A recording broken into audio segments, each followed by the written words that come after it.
I'm really pleased to be able to welcome Mr. Michael McCain to kick off the conference with a keynote presentation entitled Building a Sustainable Future in the Canadian Agri-food Industry.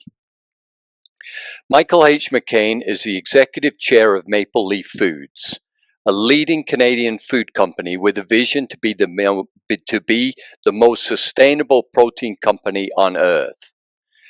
With a career spanning decades in the food industry, Mr. McCain has played a pivotal role in transforming Maple Leaf Foods into a purpose-driven, carbon-neutral company while championing stakeholder capitalism. This is where the company's ethical responsibilities are intertwined with the profitability of the company. Michael's corporate leadership is also matched by his commitment to public service. As an example, Mr. McCain led the establishment of the Maple Leaf Center for Food Security. This is a charitable organization dedicated to addressing systemic causes of food insecurity in Canada through action, advocacy, and partnerships. Thank you very much for joining us today, Mr. McCain. Thank you. I appreciate it. It's wonderful to be with you here today. Thank you for having me. It's a pleasure to join you today to talk about building a sustainable future in the agri-food industry. This is a topic which is foundational for Maple Leaf Foods, as is reflected in the vision that you just heard about, to be the most sustainable protein company on earth, and I'm deeply passionate about it personally. Let me begin by taking a step back and walk you through the journey that we've been on. Over 10 years ago, Maple Leaf was a conventional meat company, advancing many of the usual ways to grow our business and our profitability. We were increasing scale efficiencies by investing in new plants and technologies, developing our people and talent, growing our brands, et cetera, et cetera. We've always been and always will be guided by a bedrock of values. Those values demand integrity, transparency, accountability, and high performance of ourselves and each other. I was personally raised in a business family that has always been guided by the principle that a business exists to serve all of its stakeholders and community, not just shareholders. We reflected many of those things in the way that we sought to operate throughout the entire history of our experience with Maple Leaf Foods. But increasingly, the food industry, and especially the meat sector, were at the epicenter of critical environmental and social issues. The global food system generates nearly a quarter of all greenhouse gas emissions. Livestock production, especially cows and other ruminants, contributes over 14% of that. Agriculture uses almost half of the world's vegetated land and consumes 70% of the fresh water used. And after all of this precious land and resource, 1/3 of the food we produce in North America is wasted. Social concerns about the ethics behind the food industry were also mounting, with more focus and some justifiable criticism of how animals were raised, including the amount of antibiotics used in the process. Nutritional concerns were rising in the processed food industry, underpinned by fear in the ingredients used for various purpose and declarations which frankly didn't feel transparent. And food insecurity throughout this period, and increasingly since then, along with diet-related diseases, including obesity, was surging. This reality forced us to take a look at our industry and ourselves and ask, what the hell was going on? What should we do here? We could either retrench and defend, or we could change and lead. We chose the latter. There were two obvious reasons we took this path, the third less obvious, but equally compelling. First, it's virtually impossible to be a thriving, sustainable enterprise while ignoring the degradation of the environment, animal welfare, and human health. Our future is integrally tied to the health and wellness of the ecosystems and societies that we operate within. Second, purely from a risk perspective, there were reasons to act to protect and preserve our brands and our reputation. Trust is everything over time. The third was the opportunity to create business value through actually providing solutions to some of the world's critical issues, applying the concept of shared value creation. Pioneering thought leaders define shared value creation as the policies and practices that enhance the competitiveness of a company while simultaneously advancing social and economic conditions in the communities in which they operate. In short, ESG has become more about risk and reputation management, where shared value creation is about actual problem solving for both commercial success and societal challenges. I've spoken and written often about this because I believe a new model for capitalism is imperative to address the scope and criticality of issues facing our world. Here's a small flavor of what that means to us here at Maple Leaf and how we define what we do in this regard. First, we serve all of our stakeholders, including the shareholders, but all of our stakeholders, and we reject the overt primacy of shareholders. Not to be trite about it, but it takes hard work to balance that out. Importantly, we recognize our natural environment as a vital stakeholder in our company. This multi-stakeholder lens is embedded in upholding our fiduciary duty, yet too few organizations, in our view, make it a guiding force. Second is horizon. We are long-term decision makers and will not be thrown off course by the hypnotic allure of short-termism. It's virtually impossible to create a sustainable economy with the tunnel vision of a short-term lens.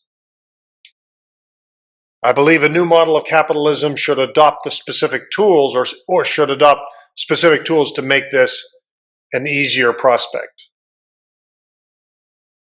Third, I believe that it is essential to advocate on matters important to society and not just on our narrow corporate interests.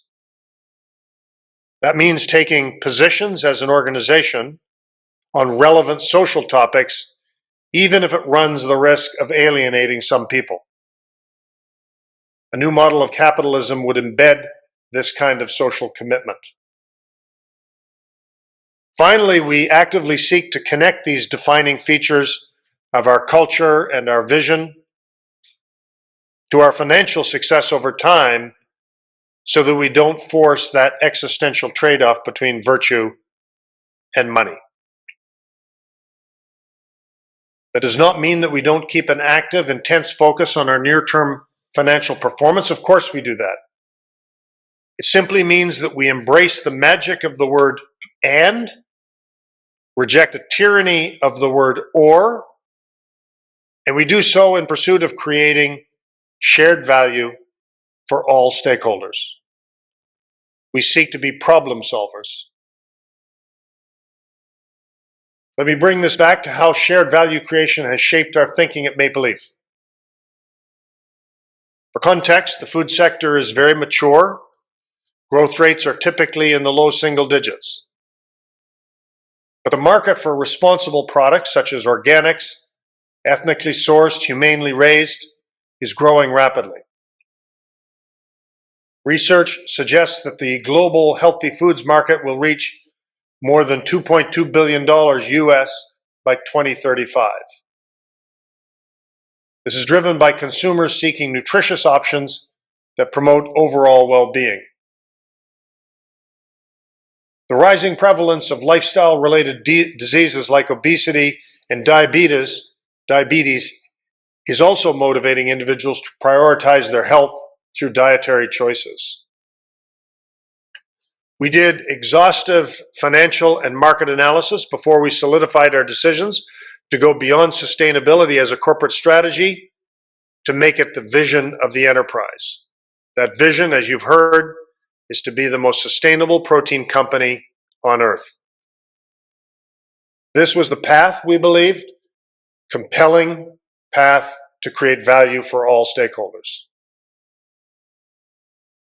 Over the years, this has meant bringing scale solutions, investments, and business acumen to reduce our environmental impact, advance sustainable food security in Canada, shift our portfolio to simpler, healthier foods, and become a leader in animal care.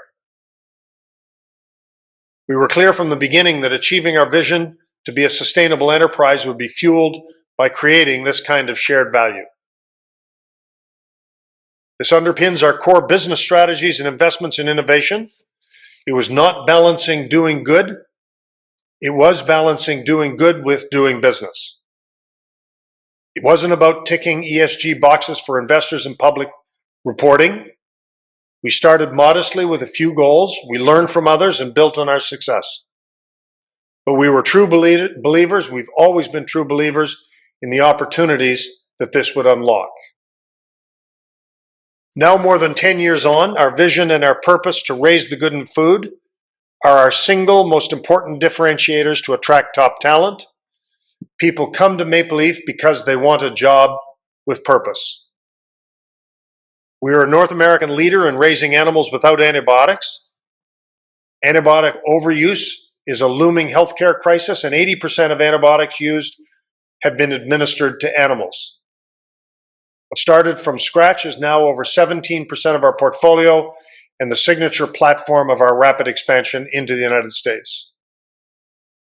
We are leaders in the real food movement through reformulating our flagship brand, eliminating all of the ingredients that consumers couldn't find in their pantry. We believe in the critical importance of people have for nutritious protein. We expect protein consumption to nearly double in the next 25 years as consumers value and demand more protein in their diets. We are well down the path to achieve 100% sustainable packaging.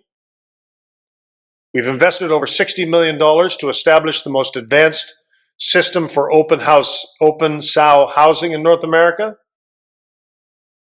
We are relentless in our work to reduce food security in Canada through advocacy, funding innovative projects, and building the capacity of our community partners in the front line. We established the Maple Leaf Centre for Food Security, and it's a leading change hub now in Canada on this subject. And proudly, we were the first food company of scale globally to be carbon neutral now, with a commitment to science-based targets for emission reductions that are critical to doing our share to support the global GHG reduction targets. Reducing our emissions is accomplished through a combination of internal efficiency gains, which in turn drives lower operating costs, as well as carbon offsets. We aren't perfect by any stretch. Any enterprise that holds themselves to this standard won't likely get out of the starting blocks. It's taken some measure of courage, deep long-term commitment, and a healthy dose of humility. We're far from done as we look to technologies like anaerobic digestion and regenerative farming practices to further reduce our broader supply chain footprint. But one of my deepest sources of pride is the fact that we made these bold commitments. We took the risks, and in the process created business and social value that we would otherwise never have achieved. We continue to do so. At Maple Leaf, we are leading in our industry by facing challenges with purpose, with passion, with commitment, and action. Our purpose to raise the good in food embraces this. But we cannot do this alone. CANZA, or the Canadian Alliance for Net Zero Agriculture, is an organization that we helped found in 2023, along with a diverse group of business leaders who are deeply committed together taking action and leveraging our extensive networks and value chain partners to achieve a shared vision, a net zero agricultural food system for Canada. I'm immensely proud of the work that Canada is leading and the role that Maple Leaf has played in an early and active participant. At its heart, Canada provides a platform for action-oriented research and collaboration. It harnesses the ingenuity, the entrepreneurship, and the resources of this ecosystem to advance its mission. It all starts in partnership with farmers by collaborating on solutions that meet their needs and help them implement these solutions successfully. We aren't the only ones that are calling for collaborative approaches to drive real change, and I would encourage all stakeholders here to embrace the case for more sustainable agri-food industry in Canada. For those of you who here today who are students just embarking upon your careers, I hope you will use your energy and passion to work towards meaningful change as you launch your career. Progress can be maddeningly slow and often complex, but we need more champions to join us in this fight. Before we move on to a discussion, we should all acknowledge the precarious moment that we find ourselves in right now. Regardless of clear science, global inequities, and rising human conflict, there seems to be a new world order emerging where shaping a sustainable future might not appear attractive in the short term along with so many other threats.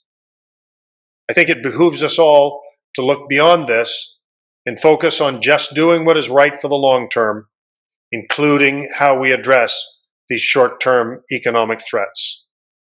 With that, I'm happy to open this up for questions. Okay, thank you very much, Michael. So I'm not seeing any questions yet, but if you're okay, I'll pose one to you on behalf of myself. And this is really, what have been some of the more significant challenges you've faced in getting Maple Leaf Foods to carbon neutrality? Well, look, there were.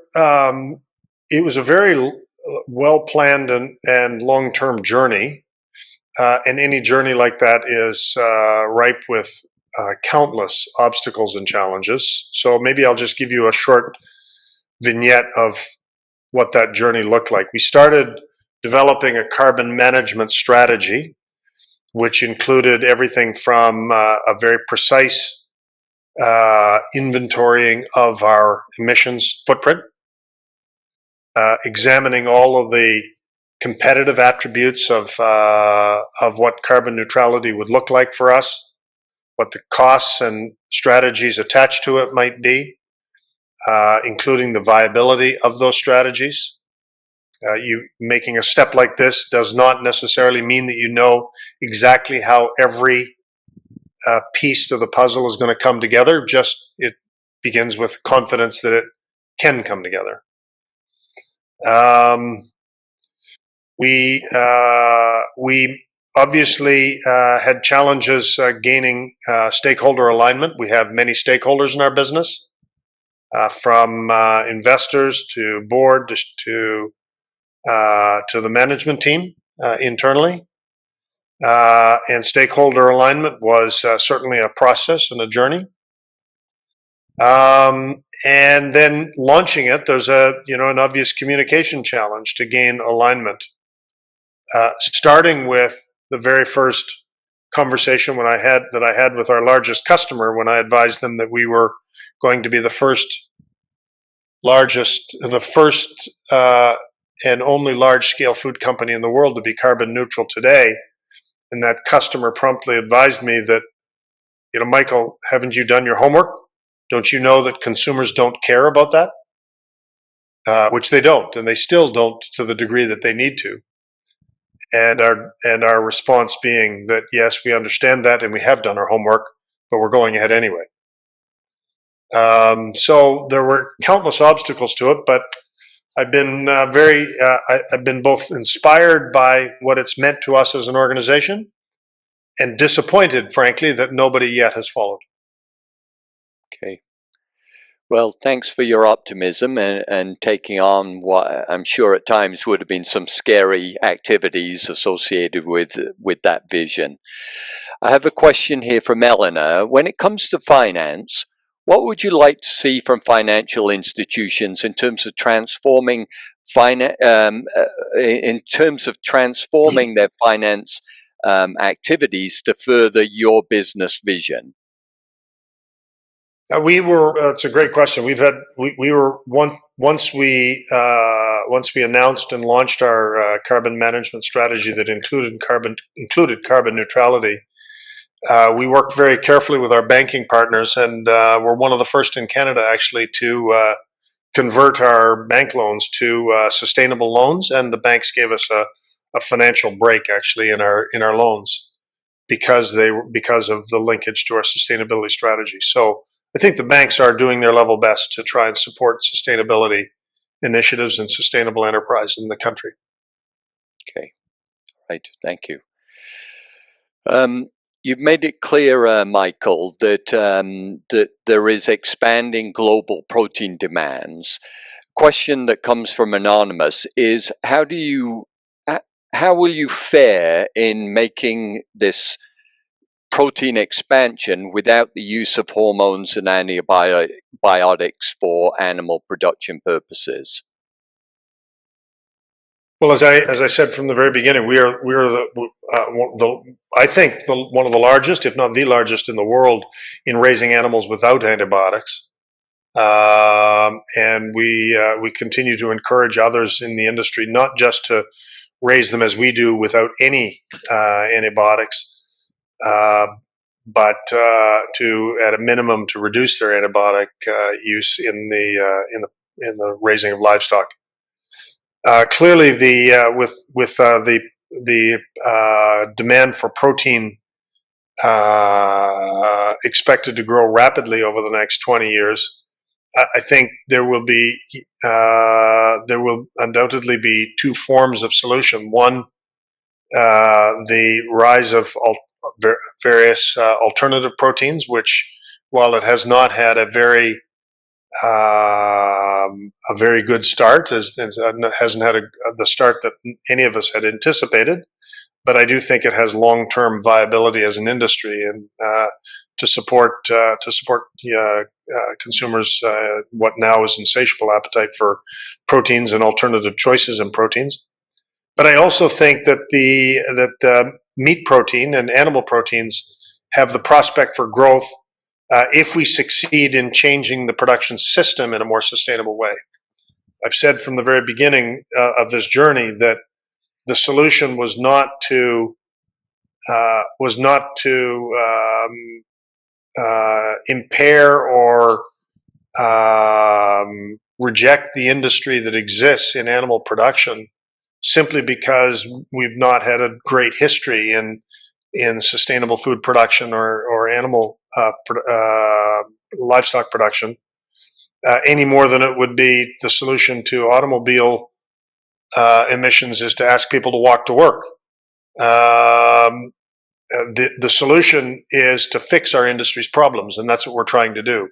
And we think it's in the art of the possible, actually, through the various strategies to actually mitigate the footprint of protein, and particularly animal protein production, fixing the industry such that it can be worthy of the growth that in consumer demand for protein in the future. Okay. All right. Thank you. So a comment and a question from Christy. Comment is, wow, fantastic talk. Thank you. A question is, what are the economic benefits that you're seeing as a company from the promotion of sustainability? Also, a very insightful question that we've had to make this journey in pursuit of and solutions, not or solutions. We've had to make this journey viable for the business and our shareholders at the same time.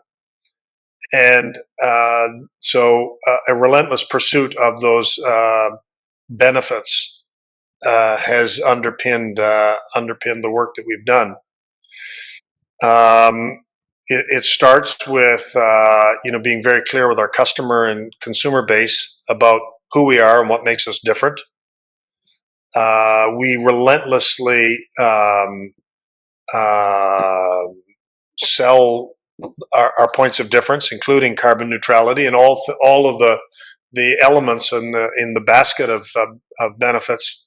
We sell them all as sustainable meat products. It's been a huge growth engine for us. It's now, as I said earlier, 17% of our total production from a standstill, actually, when we started here. So it's a big component of our portfolio now. It's fueled growth in the U.S. market for us because we are distinctive and different.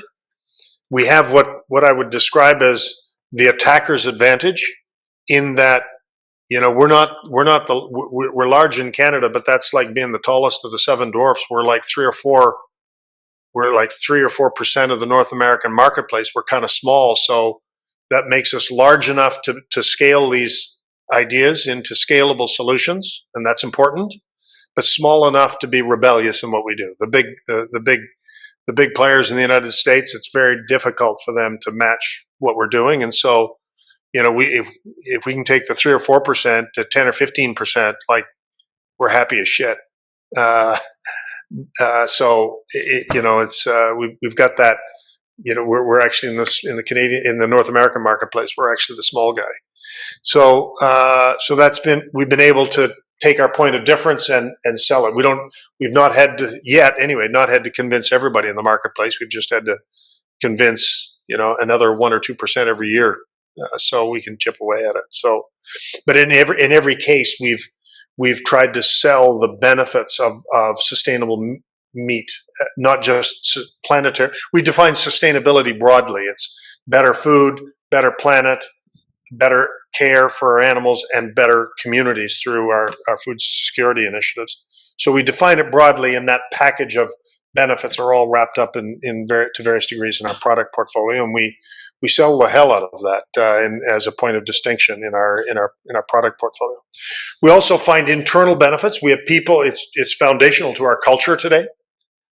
People join Maple Leaf because they're passionate about this, and they're passionate about being part of a company that operates with purpose. So that's been a huge source of glue in our culture, and tapping into the energy of purpose is very powerful as an organization. And then there are various and sundry options or opportunities to provide benefit to various customers along the way that has translated into more affinity, better relationships, more volume, more sales, more. So we've tried to, at every link in the path, we've tried to make our point of distinctiveness a reason to shop Maple Leaf, so to speak. Good. Question from Roland. In your opinion, how can we ensure that the attempts by industry for green production activities is also reflected in Canada's greenhouse gas inventory? I will confess, Roland, I don't understand your question, so you'll have to explain the question to me. Okay, I'll move on while Roland reformulates that then. A question from Beth. You had mentioned earlier, Michael, that you were disappointed that other people were not following in your path in terms of this transition to a sustainability-focused company. Can you share any thoughts on how you might encourage other businesses to engage in sustainability? For clarity, there's many companies in the food industry who are committed to sustainability. And are doing awesome things. And I'm very proud of the work that many in the industry are doing. My comment about not following was around carbon neutrality, and that one feature of being carbon neutral now. I think that's one of the reasons why we founded the Canadian Alliance for Net Zero Agriculture, is to spread the good word, to collaborate, to work together towards a unified and very clear goal. And I think that has been so far quite successful in galvanizing the interests of many, many stakeholders in the industry. And so things like initiatives like that, I think, will be very, very powerful in encouraging all the stakeholders in the value chain to participate in this journey. My worry is that there are so many things taking place in the world today that are at odds with those of us that are passionate about the sustainable journey, a sustainable future. And I think our bigger worry is that society regresses in these initiatives, and not business will tend to follow their consumers. And my bigger worry is that we don't find the society at large regressing in its understanding and embracing of the imperative to build a more sustainable future, and then businesses would follow that. That's my bigger worry. Okay. And somewhat related, a question from Jeff: what's Maple Leaf going to do to adapt to what you've described as a new world order of trade and alliances because of the changes associated with south of the border? Well, it's a good news, bad news thing. I mean, it's going to hurt for sure. It's going to hurt everybody, including Maple Leaf and consumers. Most important, consumers across the country. I think so. Any war, people get bloodied, and this one will be no exception. Economic war as it is. I think one of the things that maybe isolates our interest at Maple Leaf Foods is that we are a dominantly Canadian business, and so of our revenue base, 7.5% actually is exported into the U.S. 7.5% is a lot, but it's some would say, well, it's only 7.5%, and so now from our perspective, we have to deal with that. We have to deal with that. Not just by, communicating to our U.S. customers that their price is going to go up.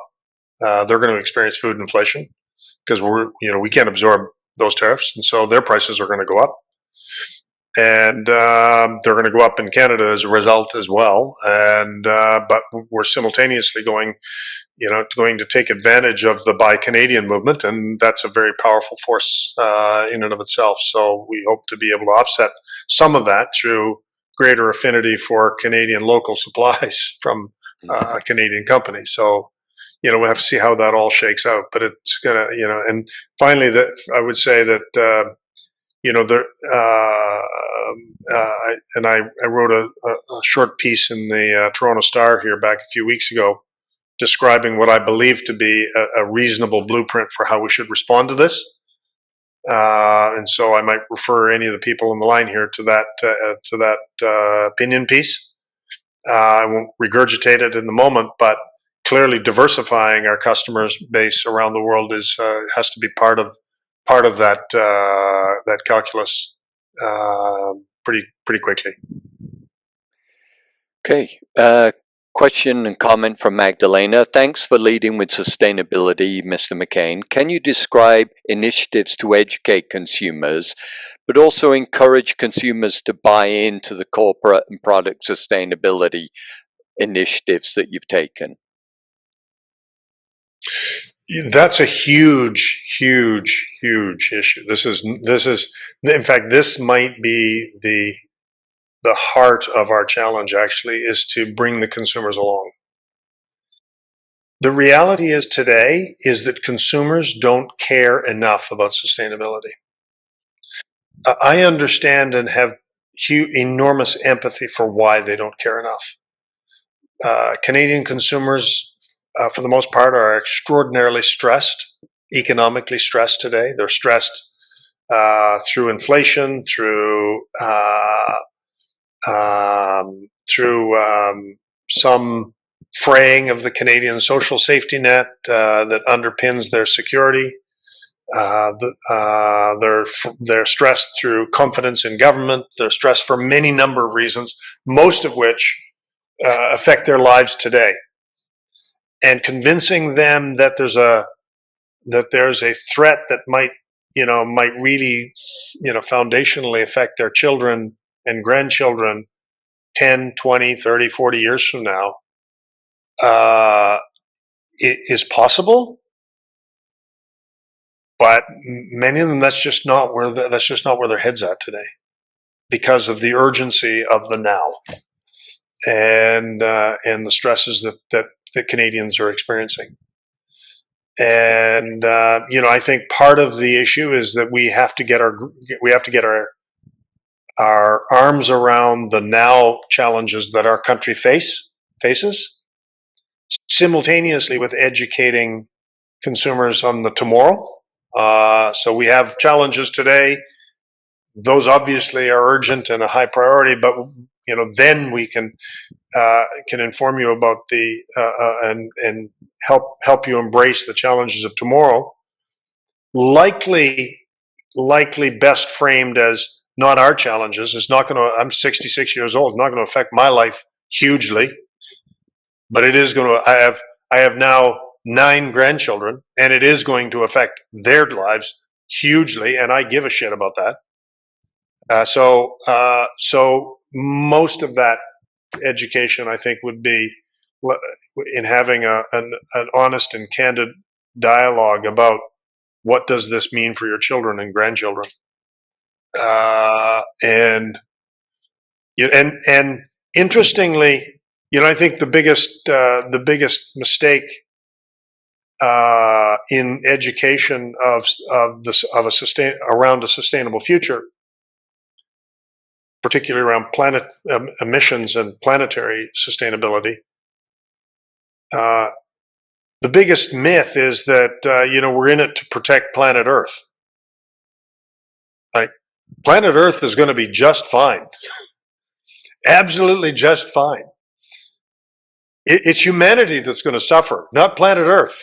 And as soon as we get that across and get people to understand that it's our children and grandchildren that are at risk, not Mother Earth, the better off we'll be. Right. Yeah. You mentioned plant protein. Question from Paul is, where does plant protein fit into the current ag and food landscape, either in Canada or globally? The plant protein initiative, which we jumped into in 2017, we made 2 large acquisitions in the United States. We bought ourselves a dominant position, actually, in plant-based proteins in the U.S. in 2017. It pivoted into a different game in 2019, where the world thought that there would be a transformational outcome for plant-based proteins. It would be transformational in protein consumption globally. The industry hyper-invested to support that transformational outcome, but it failed. And it failed for a whole range of reasons. It failed because the products didn't meet the taste expectations of consumers. It failed because consumers began to justifiably question the underpinning of health positionings around the category. It failed because consumers found that it didn't have broad family appeal. It failed because consumers were turned off by how expensive the category was.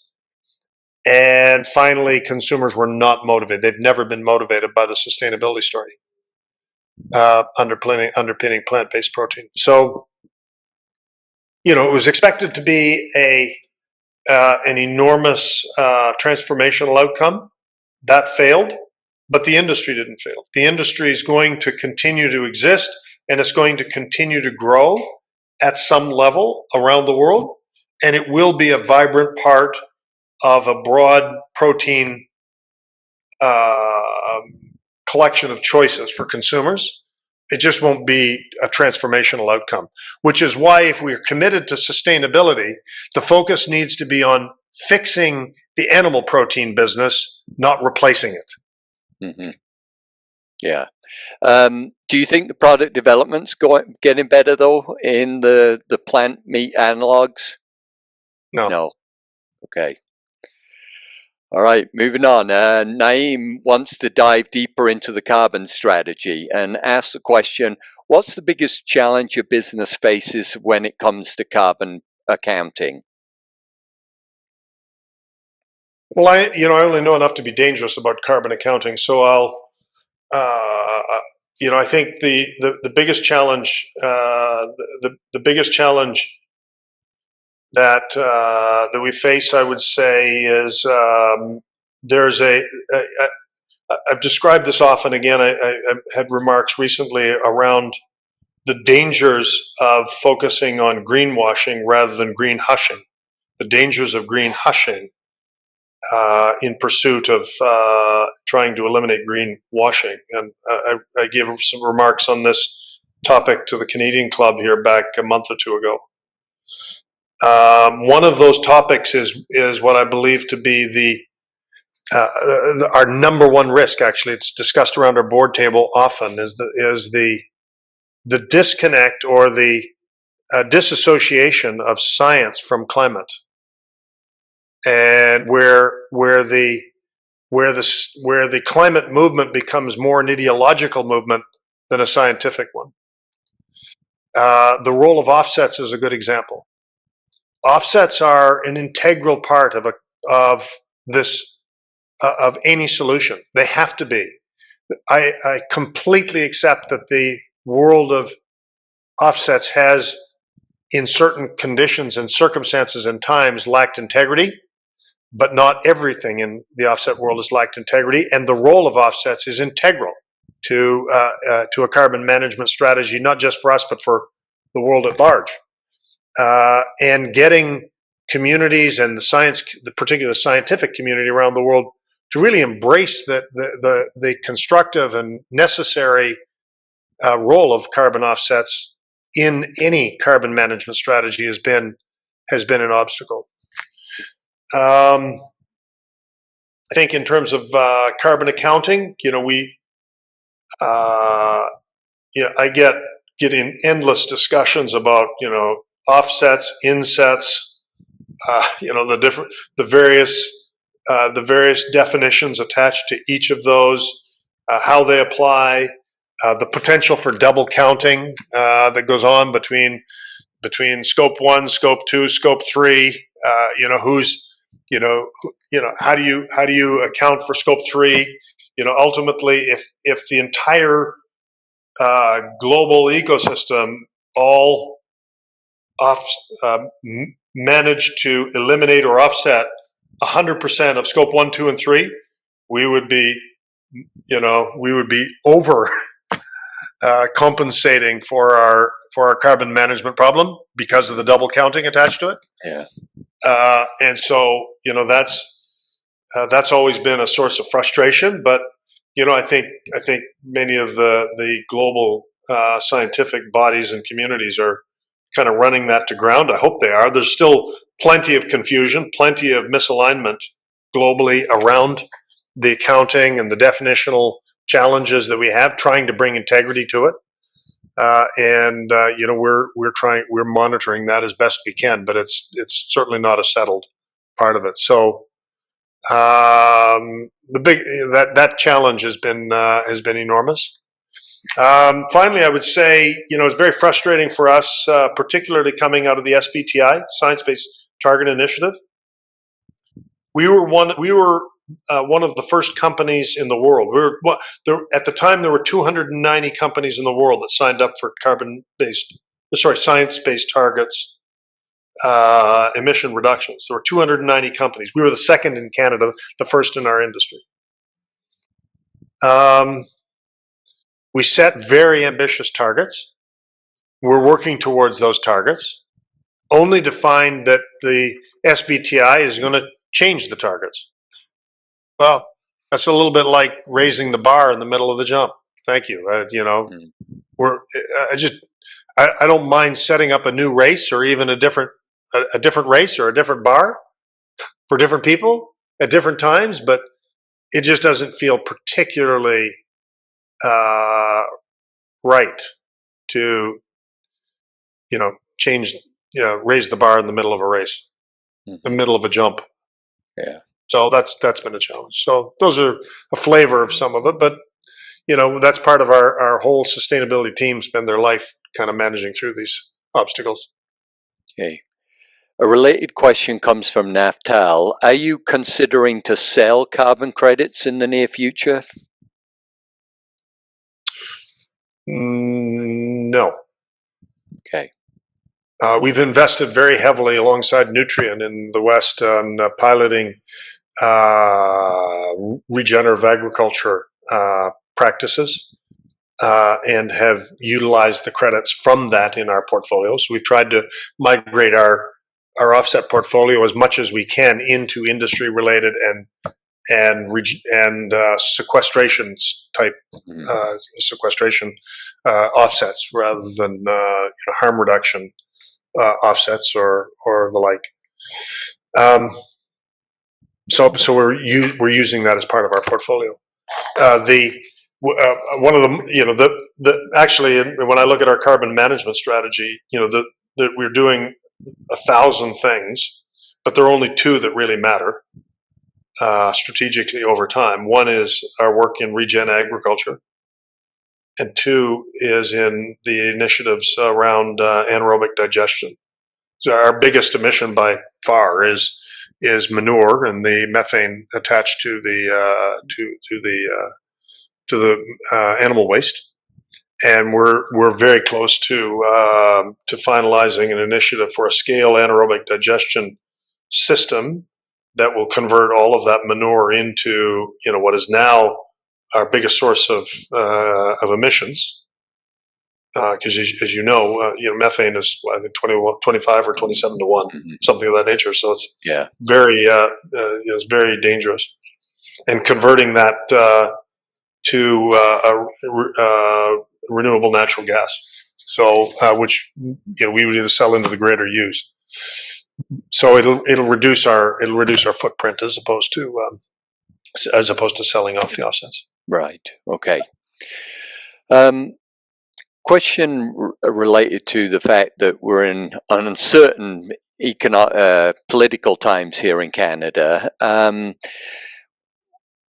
With the reversal of the carbon tax by politicians affect Maple Leaf's Scope 3 emissions strategy, for example, the payment of farmers for reducing emissions? Do you see the change if there is a change in government No, affecting? No.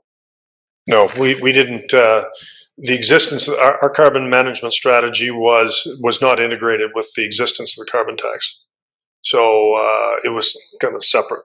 So the the way carbon taxes have unfolded in this country and around the world, it's just a bloody shame, right? It's just a shame, and I blame governments for that shame, for that outcome, because not because carbon taxes weren't the right thing. I just think it was framed improperly and used improperly. Let's start with the framing.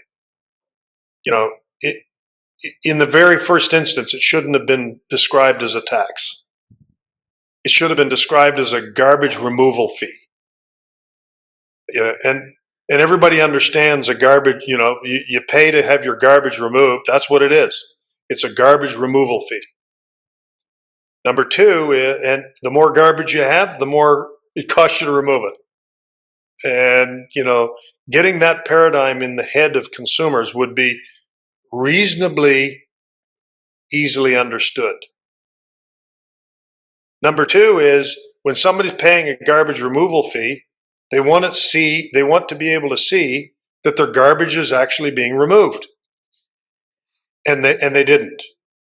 So it became a carbon tax meant to modify behaviors which was destined to fail, and it went into general revenue. So Just a complete. I think the construct of how it was set up was just improperly managed, but that doesn't mean that that we shouldn't have a fee to remove our garbage. Of course, there's a cost to removing our garbage. Of course, there is. It doesn't happen for free, and somebody's going to pay for it. I mean, at the end of the day, somebody's going to pay for it. It's not going to happen for free. Mhm. So, we need to, so at some point, not now, because it's the word, this is the idea is toxic right now, but at some point we got to get back at that because it's just immutable. There's a cost to it. It needs to be removed and we got to do it. Okay, good. Ruth is looking at the crop sector and asking what lessons from your experience with McCain's actions in the protein industry can be applied to regenerative agriculture policies and practices in crop production. Well, that's the project that we're working with Nutrien on to support regen agriculture, because that's a prime. Regen agriculture in the field doesn't have a direct impact on us, but that's our primary Scope 3 initiative, right? And that's why we're working so diligently with Nutrien to broaden those practices. And we actually had I think, and I'm going from memory, I think we had one of the first, if not the first, actual verified carbon credits coming out of that regen agriculture initiative with Nutrien just in the last year or two. I may be mistaken in that, but I recall that being the case. But we're very active with Nutrien and Regen Ag, and obviously everything that we learn there we share transparently. Secondly, that regenerative agriculture is the primary initiative of CANZA, and so we're working hard through CANZA in kind of developing the regen agricultural practice and industry. The obstacle, the gating issue, actually, which I think many people in the line would recognize, is the MRV, the measurement, recording, verification system attached to Regen Ag. Unless we get an economically viable, scientifically effective, and administratively acceptable to the farming community MRV in place, the Regen Ag initiatives will be destined to fail. So we have to get that. That's the gating issue. And the number one thing that CANZA was doing was funding pilot projects around MRV systems, using the technologies around the world. And we've made tremendous progress. Actually, have not landed actually on perfection yet, but making tremendous progress on that side of it. So through CANZA, through the work that we're doing collaboratively with Nutrien and some others, actually, I think we are doing our best to try and spread the good news of regenerative agriculture. And you allude to the fact that technology will play a role in those MRV systems. It has to, because right now for example, the cost per test, right? The cost to test right now is too high. Right. Like if I remember, many in the line here will probably know these statistics way better than I. But I recall, the best practice in regenerative agriculture sequesters about 0.5 ton per acre per year, something in that zip code of carbon, about half a ton. Well, for 0.5 ton an acre, you can't be spending too much on the systems to track it. Mm-hmm. For 0.5 ton. Yeah. Yeah. You know what I mean? So the cost per acre and the administrative, and I've lived in farming communities all my life. You burden the farming community with a bunch of administration and paperwork and bullshit, and they're gone. They're going to check out. So it has to be scientifically sound, cost effective, and administratively simple. And that's what we're trying to achieve. So. That's where technology plays a role. Yeah, good. And technology will be instrumental to that. Yeah, thank you. Going back to new entrants into the business, Osei asked the question, what skills and experience does Maple Leaf look for in new hires? And from your perspective, what advice do you have for students or job seekers who are actually passionate about sustainability? My advice would be find a platform where you can be heard and be effective. There's no sense, don't try and swim upstream in organizations or with people that are not listening, not paying attention, or don't care. So, find a platform where you can get a chorus of voices and, have your genius come to life. So that's what I would do. Okay, good. Final question comes from Susie. How do you see the potential for agri-food corporations to work more productively with farmers and also for farm organizations on sustainability challenges? CANZA, Canadian Okay. Alliance for Net Zero Agriculture, CANZA. You can go to the website, check out the work that they're doing, and their whole goal is collaborating with industry partners, especially farmers. Okay, good. All right. So I'm sure in the next 3 days we'll learn more about cancer and the activities that they're undertaking. Michael, thank you very much for a very insightful talk and also a very optimistic talk in terms of bringing our students to understand some of the challenges you've faced, but the fact that you're in it for the long haul. So thank you. Thank you. Thank you for having me. I really appreciate it, and wonderful to be with you today.